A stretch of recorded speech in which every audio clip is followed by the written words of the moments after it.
Hey, so I'm back again with another review. My last review was on Archmage.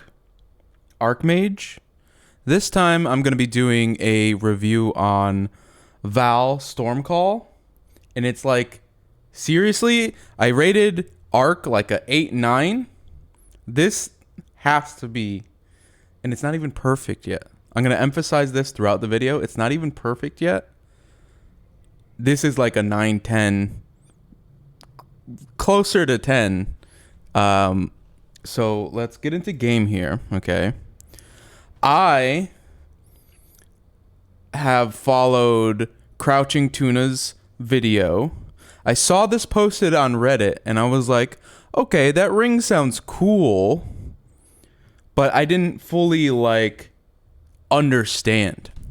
And you can tell from his video, which I'm going to link in the description, as well as my POB, his POB, the Reddit post, all of the information that you will want on this build is going to be down there. Because I'm not perfect at this game.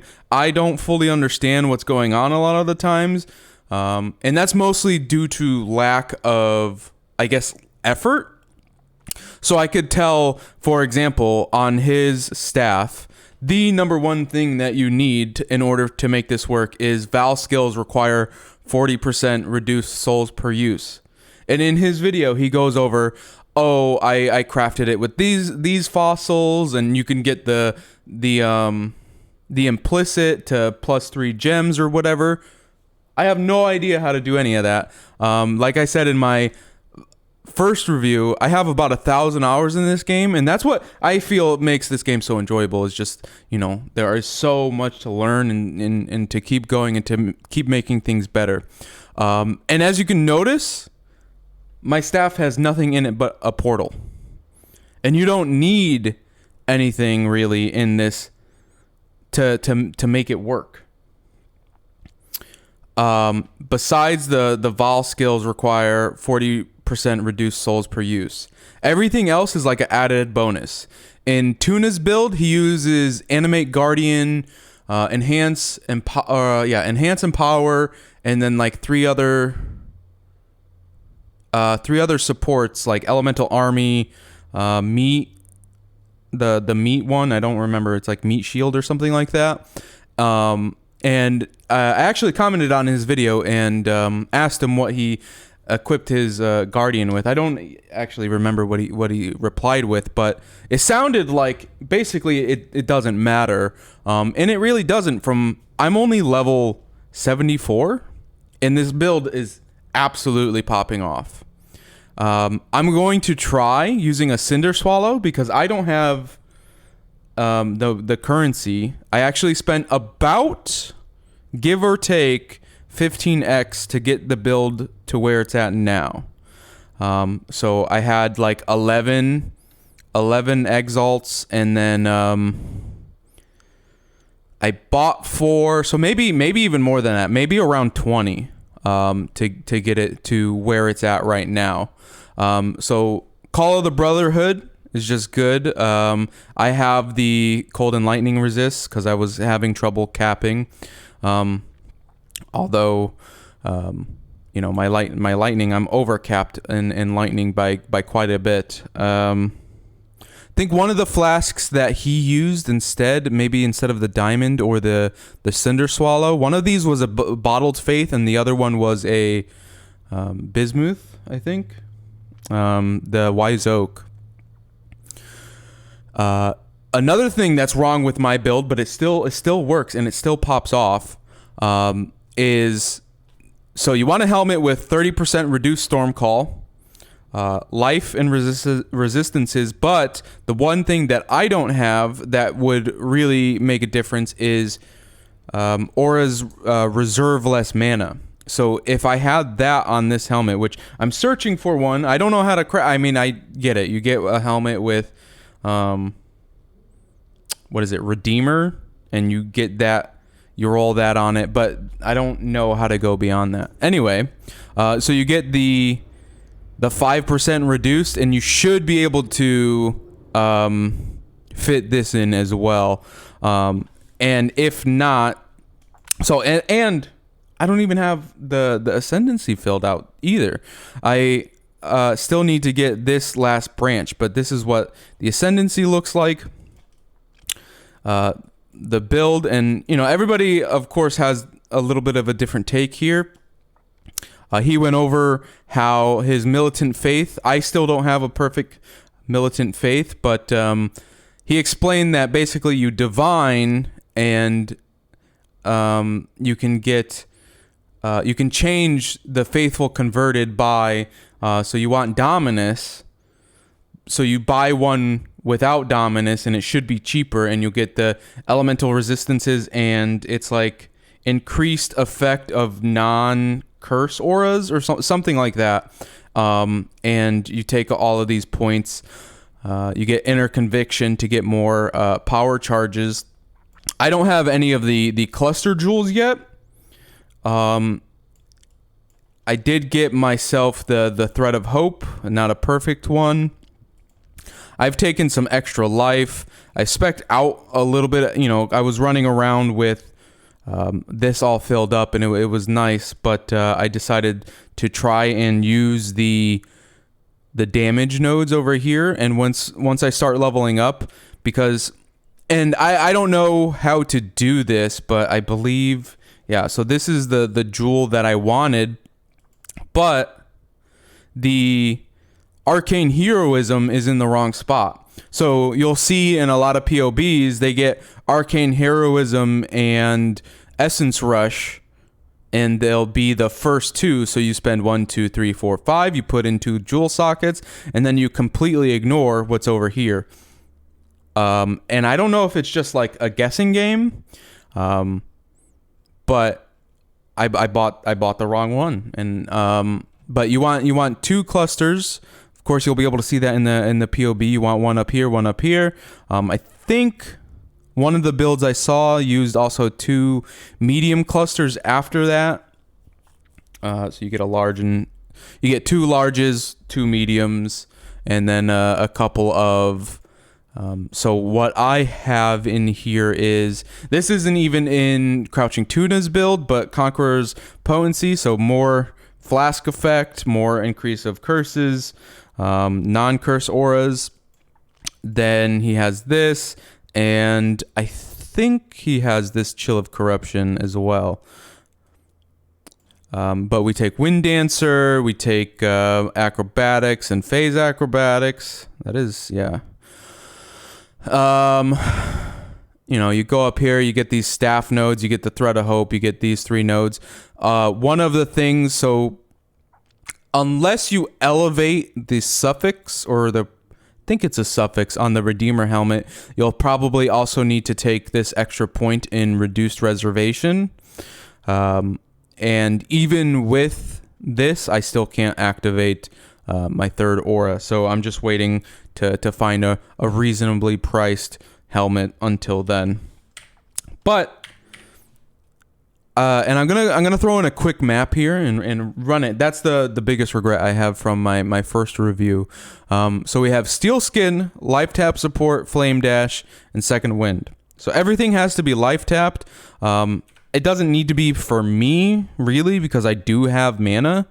But as soon as I get the ability and reduced aura reservation on my helmet, I'm going to be essentially capped on mana. I was looking for lightning damage, damage penetrates, lightning resistances, and you really want as many levels into Vaal Stormcall as possible. And you can see that here I have the Stormcall in my ring, which when I was building this originally, I saw the Triumvirate Authority, and I'm looking at the rings, and it's like, oh, they're only like 1C, really, for a build this cool. And it turns out that if you where is it? I thought I still had one, because I bought one originally, and then what you really want if you go to buy this ring is Socketed Vaal Skills. can store souls for one additional use. And what ends up happening is that you'll have multiple uses, 4 uses of Vaal Stormcall. And because it's a global container, and this is what Crouching Tuna explains in his video, the ring affects Stormcall, the Vaal Stormcall, but it also affects the one that you have socketed in your 6th link. So our 6th link here is Anomalous Trinity, Hypothermia, Awakened Increased Area of Effect, Awakened Added Lightning Damage, and Less Duration. So same thing with the helmet. Without the less duration, it takes a long time for the Stormcall to actually explode. Storm's Gift. I just got lightning and cold damage on these, but you really want, and he shows that off in the video, with the Bottled Faith and the implicit on Storm's Gift, you can get added critical strike chance to be completely capped, because with Vaal Stormcall, it sends the blast, and that initial attack that you do, even after the, I think he said 21 hits, even after those 21, the initial strike will determine whether or not it's a crit. So you want to make sure that you have as much added crit as possible. I just have a regular belt with a whole bunch of resistances, life, mana, and damage on there. These boots are from a pair of boots that I had early on in my Archmage, just for some resistances and stuff. But of course, you know, you probably want a pair with a two-tone pair of boots with elusive and Tailwind. Again, another 4-link with Life Tap, Elemental Weakness, Anomalous Wave of Conviction, and Arcanus Brand. The Anomalous doesn't really matter. I like it. And Enlighten, Wrath, Hatred, and Zealotry. So these are our 3 auras that really make the build pop off. I'm going to do some research into maybe some other 6 links or 5 links that I could put into the staff and really make things pop off. But here, let me throw in this really quick just to show it off, because I can sit here and talk about it.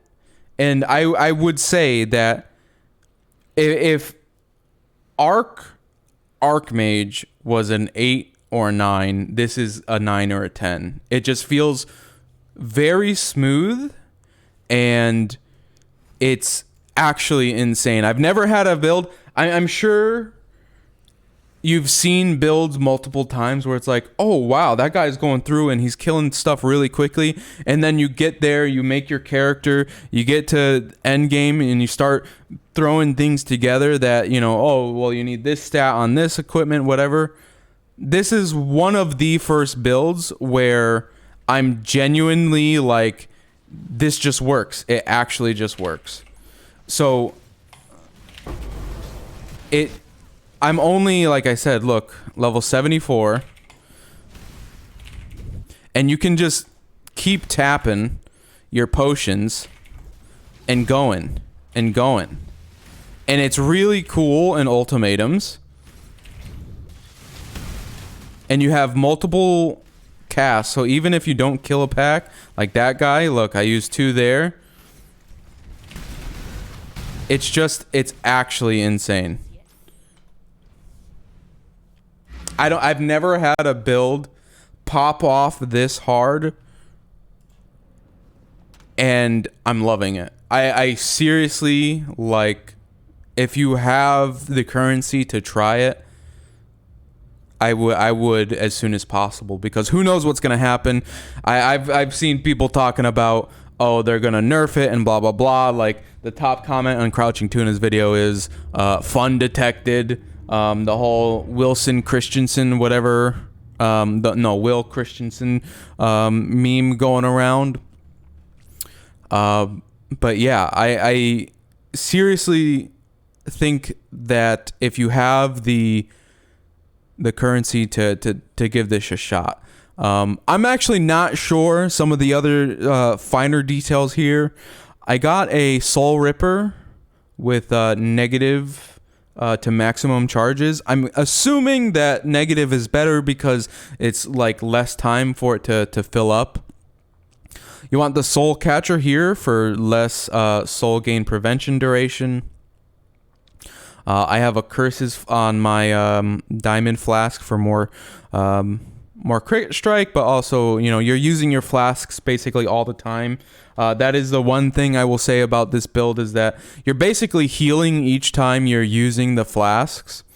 So you really like, if you don't like pressing so many buttons, this may not be the build for you, but seeing those explosions and those proliferations just go out, it's like nothing I've ever experienced in the game before. And you know, it's taken me a long time to warm up to this game, but with something like this, I could see myself putting even a lot more time in there. Yeah, but that's it. So if you liked the video, you know what to do. You can catch me on Twitch every day, usually around 1:30, 2 o'clock Eastern Standard Time, twitch.tv/megasmit. I'd love to have you hang out. And yeah, thanks for watching, and I'll see you next time.